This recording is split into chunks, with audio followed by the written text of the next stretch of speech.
We are in the part of the Torah that is talking about Abraham and the forefathers. And there is a lot of stories and narratives and details about his travels and his interactions and his conversations and his exploits.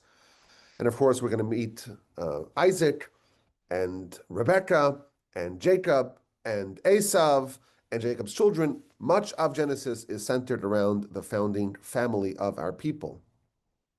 And there's a fascinating curiosity that we find with respect to Abraham and his disciples and his students. Abraham's story began when he was in Haran and he was traveling. God told him, Lech lecha, depart your homeland, the place of your birth, the land of your father, and go to the land that I will show you, go to the land of Canaan. And Abraham listens. Abraham heeds the prophecy and he begins to travel. And with him, he has a cohort. Who is with him? Of course, his wife, Sarai. She was known as Sarai at the time. She, of course, is Sarah. And his brother-in-law, who's also his nephew, a gentleman by the name of Lot, or Lot. How is Lot/Lot related to Abraham? Well, Abraham had a brother whose name was Haran, and Haran had a son named Lot. And Haran also had a daughter named Sarai/Yiscah. And therefore, Abraham is both the uncle of Lot and also the brother-in-law of Lot via Sarah. And we read a lot about Lot and Abraham. They travel together, and they go throughout the land of Israel together, and they go down to Egypt together, and they emerge from Egypt laden with wealth together. And then they head their separate ways. Lot is drawn to the cities of Sodom and Gomorrah, and he heads there, even though they are sinful and wicked. And Abraham goes away in the other direction. But they meet again because there was this war, and Lot got captured, and Abraham's told about it, and Abraham goes and rescues him. And of course, we meet Lot again when the angels come to overturn the cities of Sodom and Gomorrah, and Lot is spared in the merit of Abraham. But there's a very interesting statement that Abraham tells Lot when they depart. This is in chapter 13 of Genesis, verse 8. There was a scuffle, there was some tension between the shepherds of Abraham and the shepherds of Lot. And Abraham tells Lot, we shouldn't be fighting. There shouldn't be a merivah, a fight between me and you and my shepherds and your shepherds. Ki anoshim achim anachnu, for we are brothers. Now we know Abraham is the uncle of Lot. Abraham is the brother-in-law of Lot. They're not really technically brothers. So what does it mean that Abraham says, Lot, we're brothers? So Rashi explains something very interesting. This is the first curiosity. If you looked at Lot, and you looked at Abraham, and you looked at their countenance, at their visage, they resembled each other. They looked like brothers. And therefore, Abraham is telling Lot, we shouldn't be fighting because we're relatives. We're not just relatives. We're brothers. What does that mean? We are similar. We resemble each other. So it's an interesting curiosity, apparently, that Lot resembled Abraham. They looked like brothers, even though they're part of the same family, but their appearance was even closer than an uncle to a nephew. They were like brothers. Now, Abraham has other interactions. We read about his trusty aide, his right-hand man, the man who he was worried would inherit all of Abraham's estate and legacy. God tells Abraham, don't worry, you have a lot of reward. Scharcha harbe, you have a lot of reward. Anochi magen lach, I'm going to protect you. And Abraham says, this is in chapter 15, I have nothing. All I have is Damesek Eliezer. I have my right-hand man, my aide, my student, my protege, Eliezer. And we read how when Abraham needs to find a spouse for Isaac, and he does not want to take a wife from the accursed Canaanites, and he targets specifically his family who still lives out in the east, and he sends his servant Hamoshe B'chol Asher Lo, the elder of his house, who is the master of Abraham's entire household. He sends him to go secure a spouse for Isaac. And he makes him swear, don't take a wife from the Canaanites. Go to my family, find a more fitting spouse for Isaac, who will build the next link in this glorious chain. And Eliezer is described as the elder of his house. What does it mean to be the elder of the house? So the Midrash says that when it says that Eliezer is the elder of the house of Abraham, that means, says the Midrash, that Eliezer looked like Abraham. They appeared similar to each other. Their appearance resembled each other. Their countenance mirrored each other. Now, this is already an additional curiosity, because Lot and Abraham, they were at least familially related. But Eliezer was not related at all to Abraham. He was, in fact, a Canaanite himself. So what business does Eliezer have to look like Abraham? But that's what our sages tell us. Zakan Beiso, the elder of his household, what does that mean?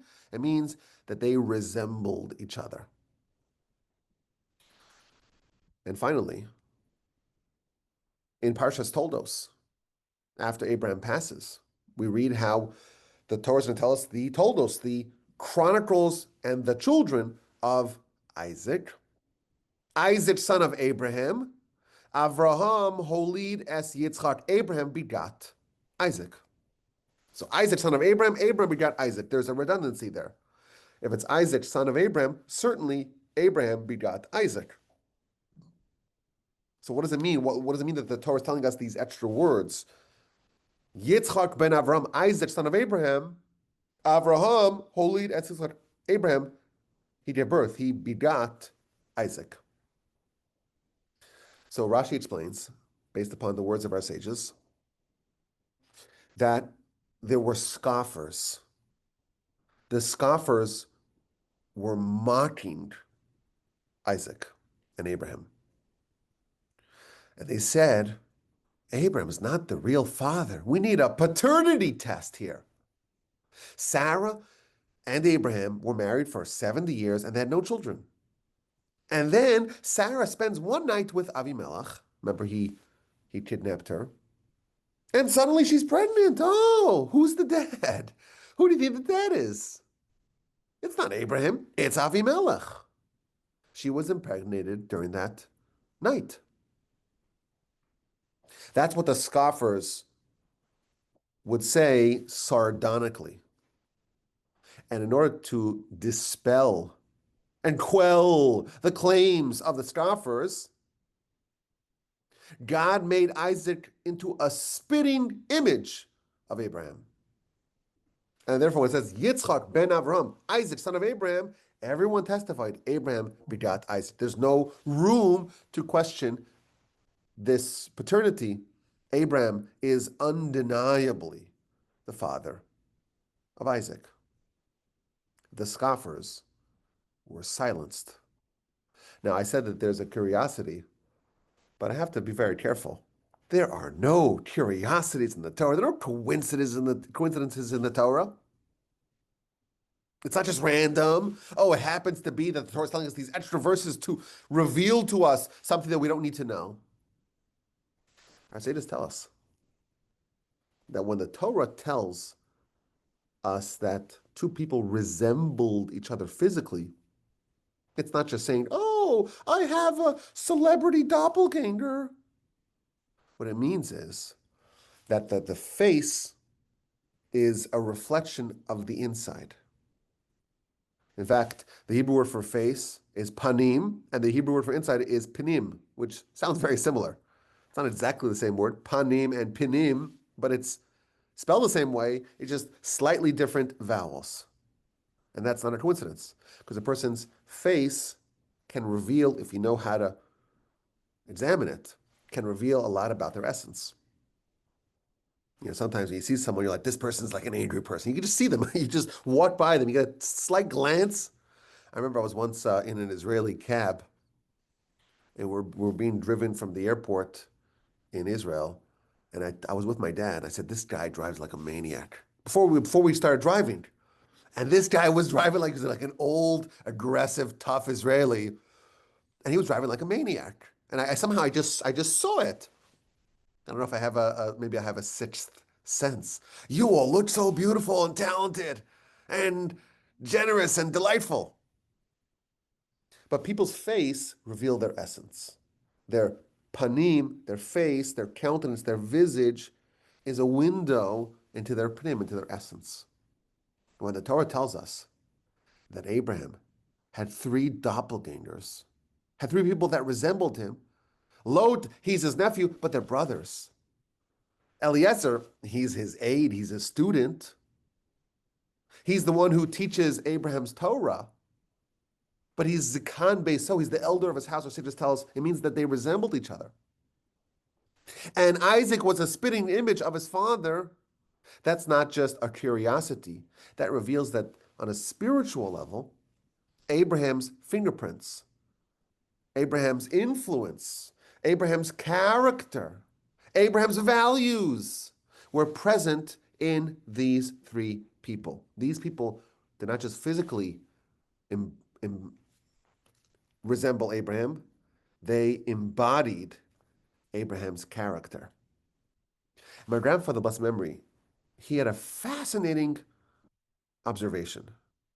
Because if you take this at face value, Abraham had three students, and in the whole Torah, Abraham's interacting a lot with these individuals. All sorts of interactions with Lot, with Eliezer, of course, with Isaac. And if you look and examine very carefully the interactions of Abraham and these three proteges, and specifically you try to find where exactly they are manifesting the characteristics of Abraham, the qualities of Abraham, the attributes of Abraham, you find something very interesting and instructive. So Abraham has a brother-in-law / nephew, and that's Lot. How are they related? Abraham's brother Haran. Haran has a son. That's Lot. So they're uncle and nephew. Where is Haran today? So Haran has a bit of a tragic storyline because Abraham was the one who discovered God. And he preached it and he taught it and he was willing to face the consequences of his iconoclastic beliefs. And his father had him arrested and he was tried and they condemned him to death in a fiery furnace. And the furnace was so hot that anyone who approached the furnace would die. So they would have to sling Abraham into the furnace on a little catapult. And Abraham said, I don't care, I'll die for the truth. Not a question. And Abraham is flung into the fire. And miraculously, Abraham survives. God himself says, I will descend and chill the fire. When people see that, everyone's very impressed. Everyone had come for the public execution of Abraham, but what do you know? He survived. Now in the crowd was Abraham's brother, Haran, Lot's father. And Haran was sympathetic to Abraham and to Abraham's very, very interesting and innovative ideas. It's only one God? All the powers coalesced in one God? Who is invisible, omnipotent, knows everything, omniscient? That's a very creative, interesting, novel, intriguing idea. On the other hand, everyone seems to be doing idolatry. That was our tradition. Everyone's pagans. So he was kind of torn between these two worlds. Is Nimrod the pagan king right? Or is maybe Abraham, the young whippersnapper, the upstart, the maverick? Maybe he's the right one. Maybe his position is true. So he was there and he said, okay, well, let's see what happens. Abraham's flung into the fire. Abraham survives. It's a miracle. And Haran is convinced in the righteousness of Abraham's cause. So he makes an announcement. I'm with Abraham. They put him on the catapult. They fling him into the fire and he gets burned instantly. He dies. He dies in the lifetime of his father, Terach. So Lot is an orphan because his father, Haran, Abraham's brother, died in the aftermath of the miracle that saved Abraham. Abraham was thrown into the fire, he survived. Haran was thrown into the fire and was burnt to a crisp. And Abram's like adopting his nephew, also his brother-in-law. And when he goes to Canaan, they travel together.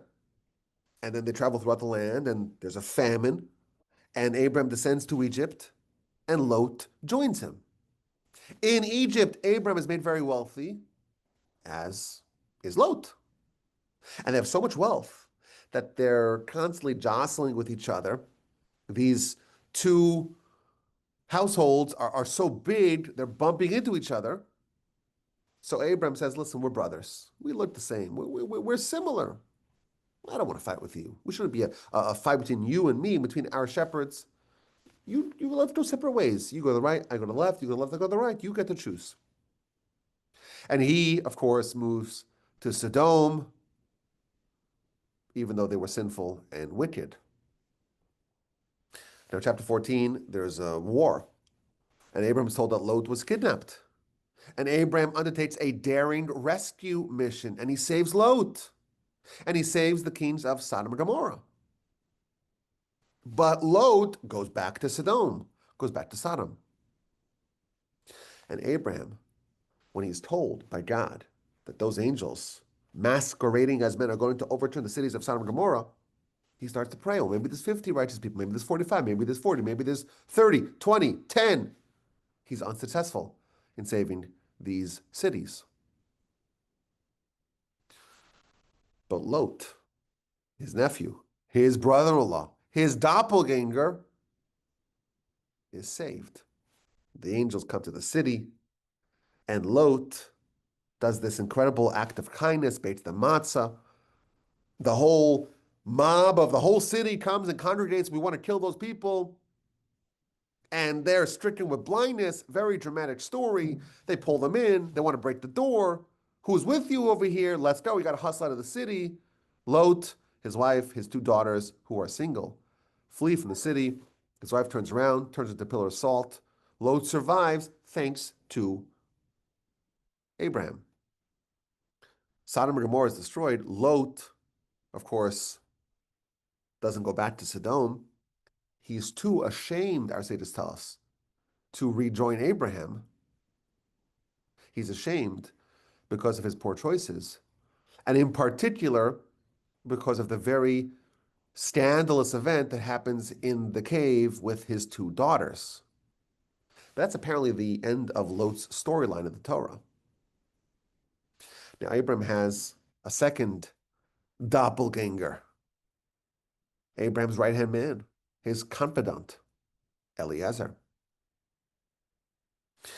When this world war, it forces Abraham to take the rescue mission. The verse tells us that Abraham took with him 318 warriors. And Rashi says, no, don't think it's 318 different people. No, it's just Eliezer, just one person. Because the gematria, the numerical value of the word Eliezer is 318. So it's actually only Eliezer.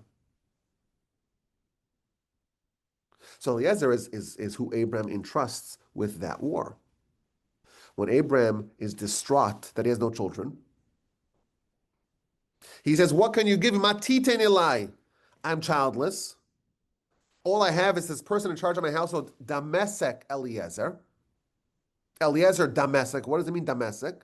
So the Talmud tells us the word Damesek is a mashup of two words, dole umashke. He would draw and he would give to drink. Abraham was a fountain of truth, of Torah. And Abraham had legions of followers. Abraham had a teacher's assistant. The most accomplished student of Abraham was Eliezer. And he would draw from the vast well springs of Abraham, and he would give to others to drink. So we see again, Eliezer has a lot of status in Abraham's world. He's the one who goes to war. He's the one who is in charge of dispensing Abraham's well springs of Torah to others. When Abraham is traveling to Mount Moriah to offer Isaac as a sacrifice, he takes two lads with him. Who are these two lads? One of them is Ishmael, we're told. The other is Eliezer. And when it's time to find a spouse for Isaac, the most important mission of the Abrahamic destiny, this will determine the next link in the chain. Who does he send? Who does he entrust? He entrusts Eliezer. And he travels to Abraham's hometown with 10 laden camels, and he devises a test for Rebekah. I'll ask for water. And if she offers water for me and for my camels, even though I did not explicitly ask for that, she's the right one. And he negotiates and he finalizes the deal with the family, even though they're negotiating in bad faith, and he brings her back to Isaac. Now, what about Isaac himself? He's, of course, Abraham's son. And God tells Abraham, Ki beyitzchak yikareh lecha zera. With Isaac, within Isaac, you will have your progeny. And what that means is that Abraham's true progeny, it's not just his biological children, because Abraham had 8 biological sons, 1 Ishmael with Hagar, 1 Isaac with Sarah, and 6 with Keturah, which is another name for Hagar. But which one of these is the continuation of Abraham's chain? It's only Isaac. Only Isaac will be your true progeny. But it doesn't say Isaac, it says Yitzchak within Isaac, meaning that Isaac himself will have 2 sons, and it's Abram, Isaac, Jacob, not Abram, Isaac, Jacob, and Esav. It's only Jacob. And of course, Abraham tends to Isaac. He secures a spouse for Isaac. There's, of course, the dramatic and maybe a bit frightening episode of the binding of Isaac. But we see that Abraham is interacting with all of these 3 people. There are 3 people who are resembling Abraham. They're in Abraham's image. They are emblematic of what Abraham stood for. They have a spiritual resemblance that is manifested by their physical resemblance. And the fascinating observation is that if you look very closely into the character and the behavior of Abraham's 3 primary disciples, it's very easy to find where Lot resembles Abraham and where Eliezer resembles Abraham, but it's very hard to find any influence of Abraham within his son Isaac. Let's take a look.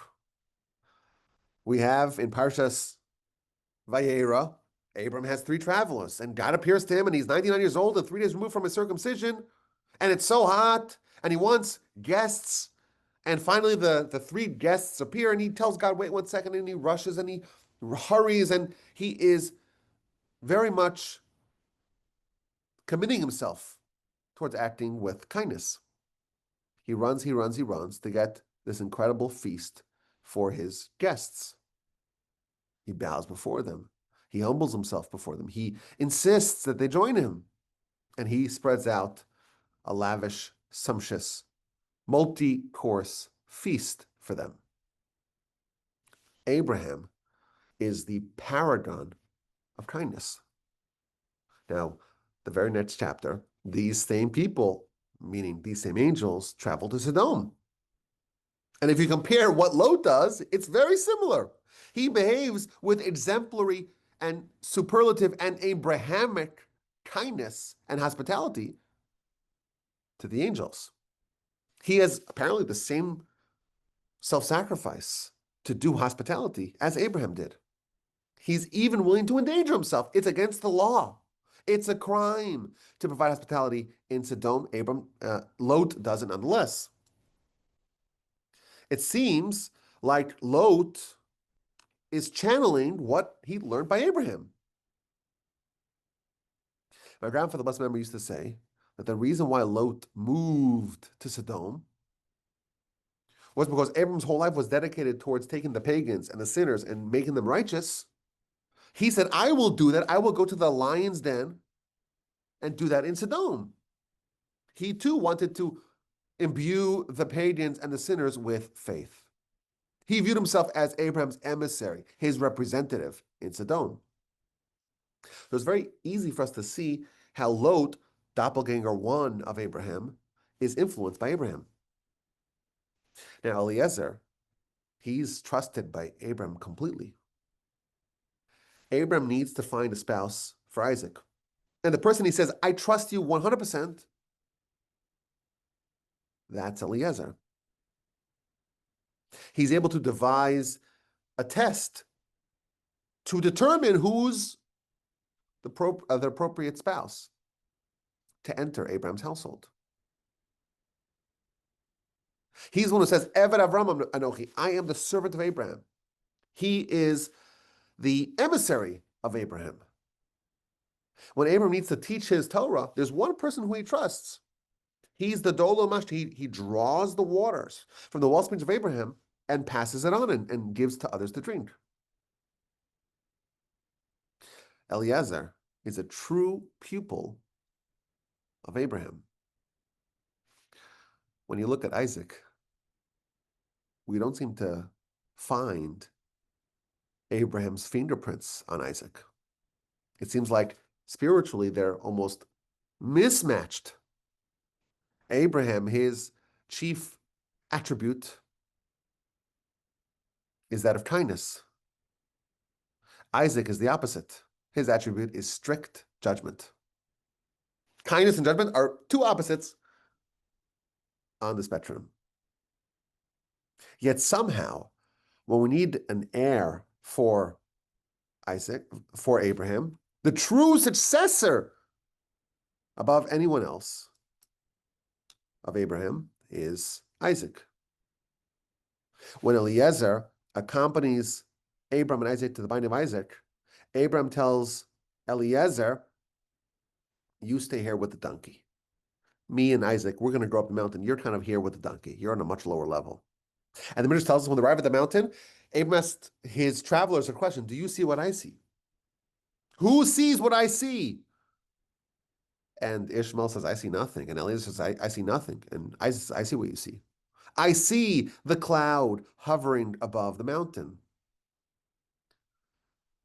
And Abraham tells the two lads, Eliezer, Ishmael, you stay here with the donkey. You're spiritually unfit to partake in this experience.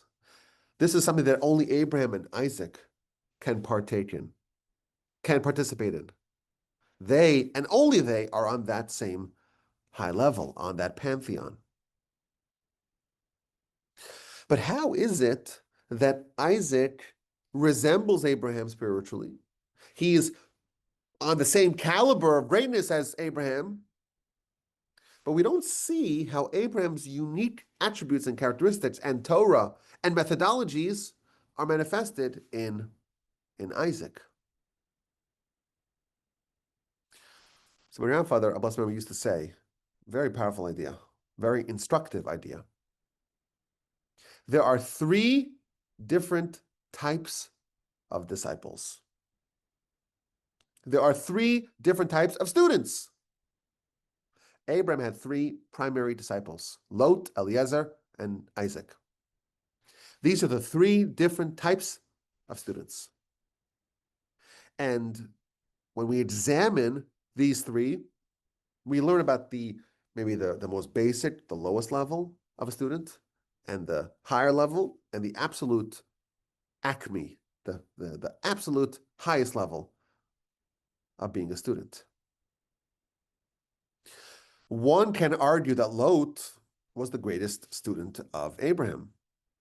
Abraham does over-the-top kindness with the angels of Sodom, with the angels heading to Sodom. And the next chapter, Lot does almost the exact same thing. It's like a mirror image. This over-the-top kindness with those same angels. And if you read the two stories, chapter 18, chapter 19 of Genesis, it's almost identical. How Abraham treats the angels and how Lot treats the angels. And of course, Rashi says, well, Abraham said, first wash your feet and then come in the house. And he said, come in the house and then wash your feet. Okay, but there's something so indistinguishable about what Abraham is doing and what Lot's doing. But here's the critical point. Lot was saved. Why was Lot saved? The verse tells us, 19:29. God remembered Abraham and saved Lot. Lot was not saved due to his own righteousness.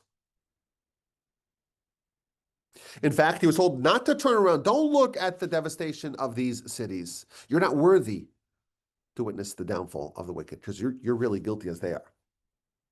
So why was Lot saved? He was saved in the merit of Abraham. God remembered Abraham and saved Lot. Now Rashi, in that verse, 19:29, Rashi says something absolutely amazing. What does it mean that God remembered Abraham and saved Lot? What's the connection between Abraham and Lot? So Rashi says that when Abraham and Sarah, then known as Sarai, and Lot traveled down to Egypt, the Egyptians seized Sarah. And they said, well, what's your relationship to this young woman? Oh, she's my sister. Don't kill me. She's my sister. Now, Lot, he knew that that was not a full truth. He knew that Abraham at the time, and Sarai at the time were actually married. And he could have very easily divulged that and had Abraham killed. But Lot didn't reveal that. And in the merit of him having mercy on Abraham, not revealing that Abraham was truly the husband of Sarah, in that merit, Lot was saved. Now, Lot does incredible kindness. He mimics Abraham in kindness, but that's not going to save him. It's this very minor episode that Lot didn't divulge the incriminating information that Abraham and Sarah actually married. He didn't rat out his sister and his brother-in-law. Why is the only thing that can save Lot the fact that he did this event? He did not reveal that Abraham and Sarah are married. So my grandfather, best member, used to say, and this is an idea that precedes him, Lot was indeed an exemplar of kindness. But the type of kindness that Lot did and the way he processed what he learned from Abraham was via mimicry. Lot saw and he copied. He saw Abraham. He was a student with Abraham. He witnessed Abraham. He was with Abraham for a very long time. And he's like, I'm going to be a student of Abraham. I'm going to copy what he does exactly. And when someone has something spiritual that they earned via mimicry, that's not their own merit. And therefore, it won't save them. The only merit that Lot had that was his and his alone, that he didn't just copy from Abraham, was the fact that he did not reveal the incriminating information that Abraham and Sarah were married. That's something that he did on his own. He didn't copy that from Abraham. Abraham was never in a situation like that. And therefore, while Lot has something of his own, we see something very interesting here. The lowest level of a student is a parrot, or maybe a monkey. Monkey see, monkey do, right? Lot see, Lot does. His behavior is mimetic.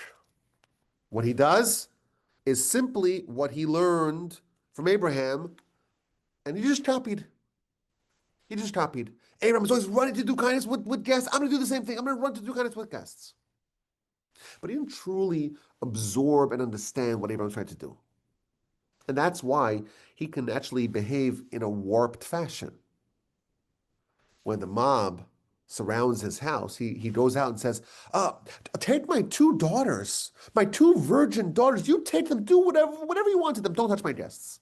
Where does such a statement come from? That's not from Abraham. That's only because he didn't really understand anything on his own. He just copied Abraham, and Abraham's always doing sacrifice. He's always self-sacrifice for kindness. I'll do the same thing. He's acting in a totally inappropriate fashion because he's put in a situation where he has to interpret what Abraham did, and Abraham was never what Abraham would do in such a situation. And alas, he never witnessed Abraham behaving in such a situation. So he's like, I'll just opt for self-sacrifice. I'll give up the thing that's most cherished to me to save my guests. And that is an example of the major flaw of studying, of being a student like Lot. Lot was an expert at puppeting Abraham. He was a perfect copycat. And indeed, the Torah tells us, he resembled Abraham. But this is the lowest level.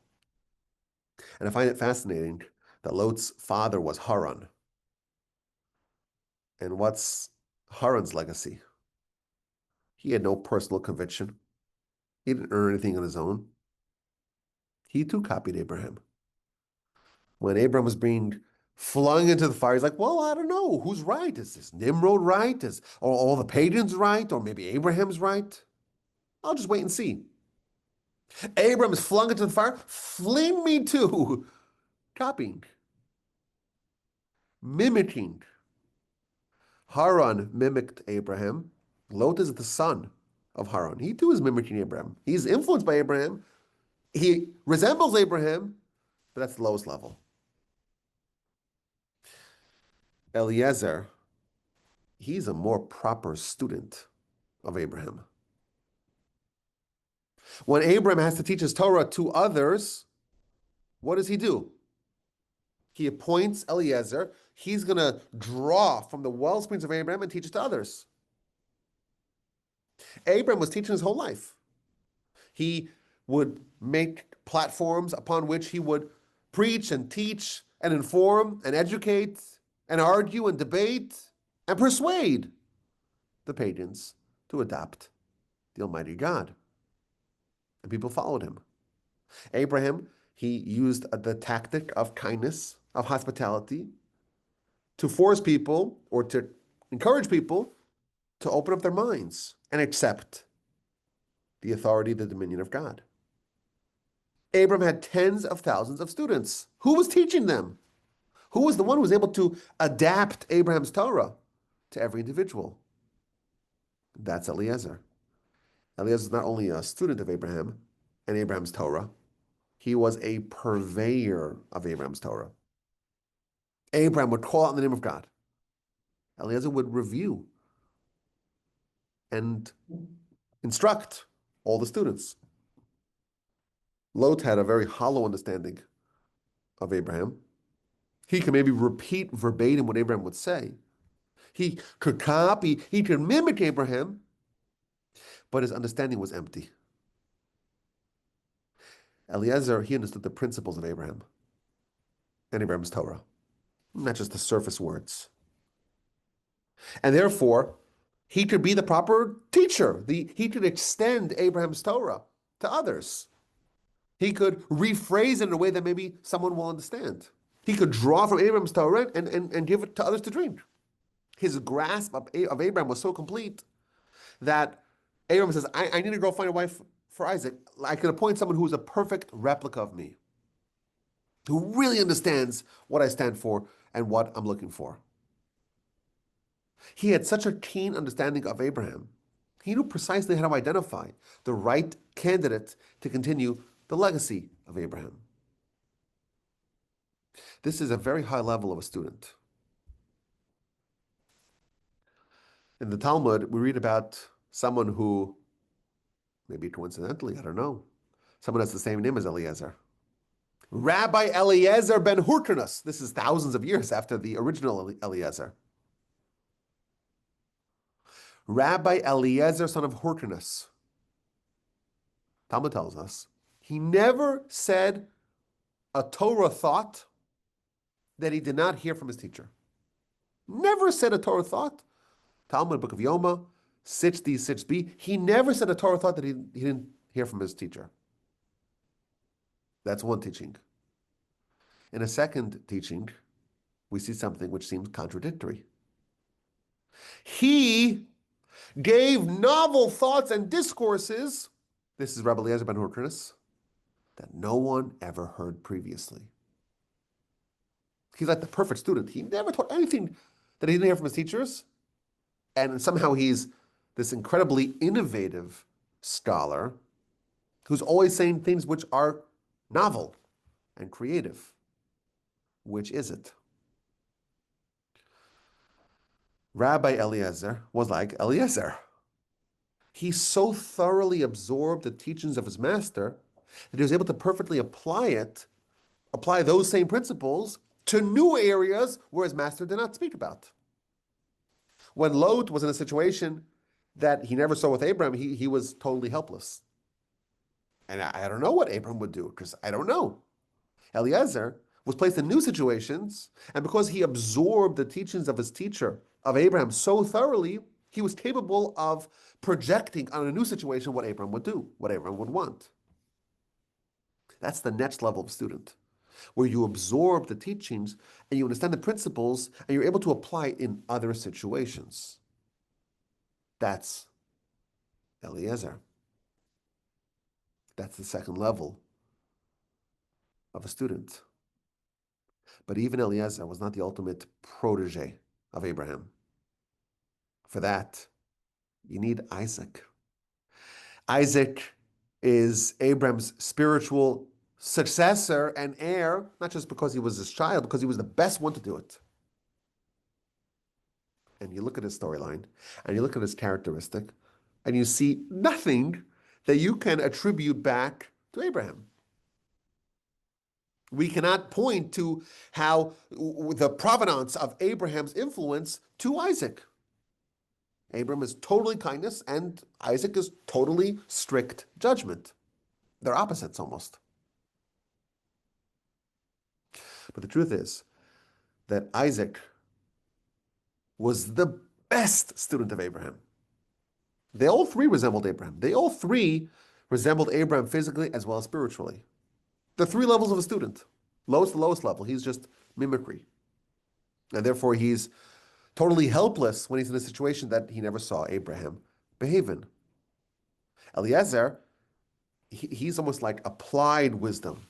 He understands the principles and is able to apply to new situations.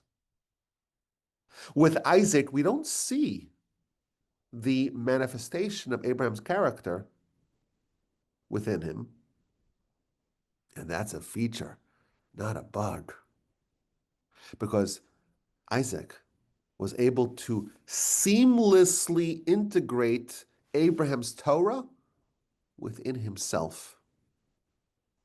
The highest level of a student, the highest level of being a protege, is when you absorb and digest the principles of your teacher and you layer it in to who you are and your unique individuality. You take the new inputs that you learn from your teacher and you connect it, you merge it, you marry it with your inborn uniqueness. And you create something new that's influenced by your teacher, but it's in your own image. The student's not trying to recreate the teacher. Lot is like, I'll be like Abraham. I'll be the Abraham of Sodom. I'll do all the kindness that Abraham does in Sodom. And that's noteworthy. That's valuable. That's something which can be admired. He, after all, is a doppelganger of Abraham. Eliezer is a much higher level. He's able to teach Abraham's Torah to others. Isaac is teaching Isaac's Torah. Isaac is expressing his own uniqueness, and the influence with the influence of Abraham is going to be projected entirely in Isaac's image. The highest level of a student is to create the best version of themselves with the teachings of their teacher. Abraham is kindness. Isaac is strict judgment. Isaac was different than Abraham.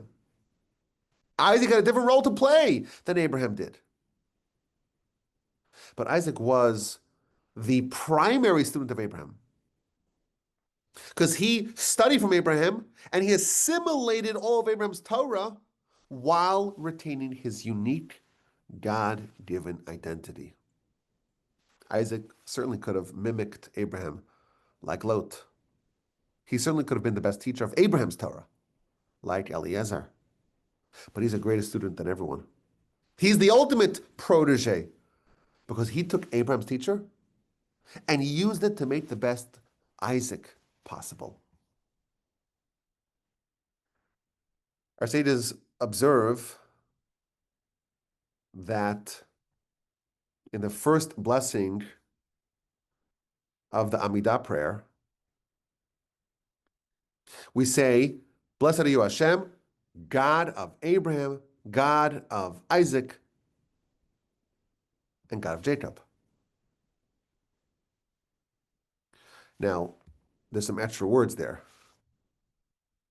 Well, God of Abraham, Isaac, and Jacob, we could have said God of Abraham, Isaac, and Jacob. Simple. Elokei Avraham, Yitzchak, v'Yaakov. That would make a lot of sense. God of our fathers, God of Abraham, Isaac, and Jacob. That makes perfect sense. But the prayer is a bit wordier than it should have been. It doesn't say God of Abraham, Isaac, and Jacob. It says God of Abraham, God of Isaac, God of Jacob. Our sages reveal to us Isaac didn't simply adopt Abraham's relationship with God. He didn't say, oh, Abraham has a way of doing things. Abraham fostered a relationship with God. I'm just going to perpetuate that. No. He started from scratch and said, okay, I want to develop God of Isaac. What does it mean to have a relationship with me and God? There already isn't an Abraham.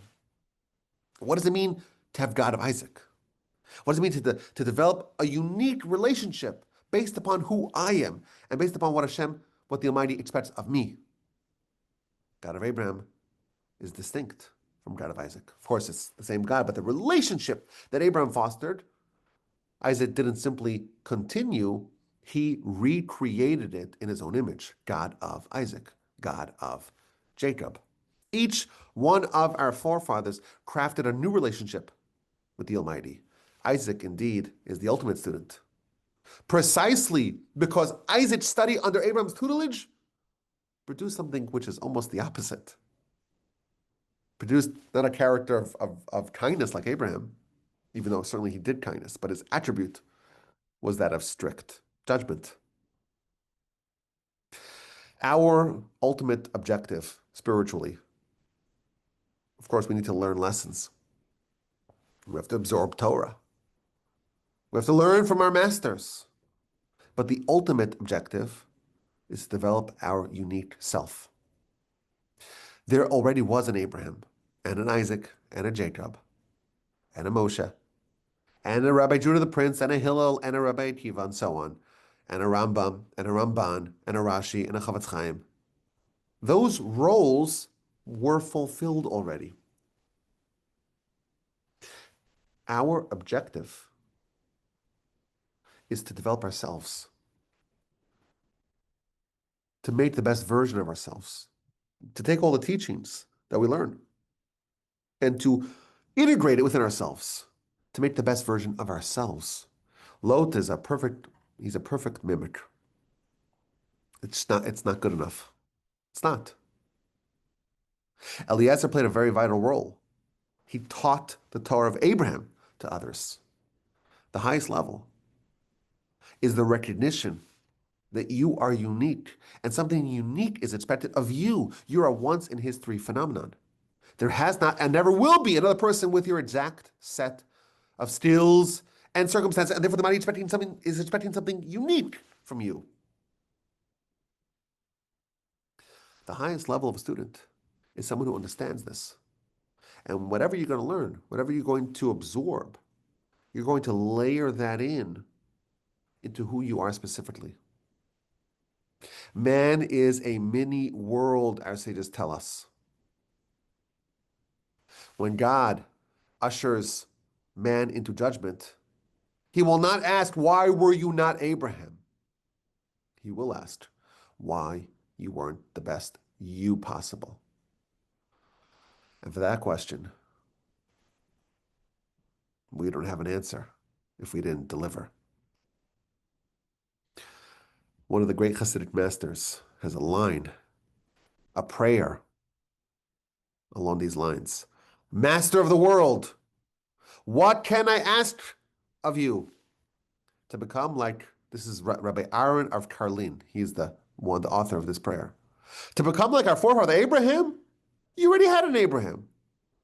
But to become the best version of Aaron from Karlin, that has yet to exist in the world. Abraham had 3 students, and they each processed Abraham's teachings in a different way. Lot was a master of mimicry. Eliezer really understood what Abraham taught, was able to represent Abraham as Abraham's teacher's assistant, as Abraham's representative to secure a spouse for Isaac. But ultimately, Abraham said to Eliezer, on some level, you're with a donkey. Isaac, he integrated and assimilated Abraham's Torah to such a degree that you can't even find those little, you can't trace it back. You can't find any hints of Abraham in Isaac.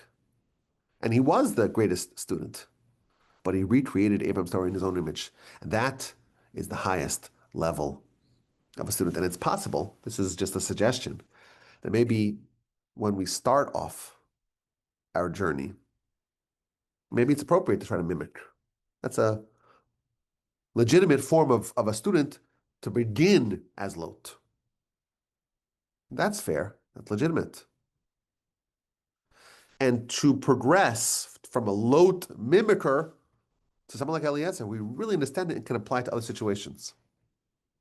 But the highest level, stage 3, the highest level is when it's integrated and assimilated to such an extent that the original character of the teacher has now been replaced, where the student is saying, I'm going to take all those lessons and all that insight and all that direction and recreate it in my own image. That is the highest level. May we be so fortunate as to understand our individuality, to learn all the Torah, and to integrate that into who we are, with the recognition that we're unique, we're a once-in-history phenomenon, and the Almighty expects great things out of us, out of each one of us, specifically and individually. My name is Rabbi Wolbe. It's a great pleasure to study these very fascinating, profound insights of Torah from the Torch Center in Houston, Texas. I'd love to hear from you. Send me an email, rabbiwolbe@gmail.com.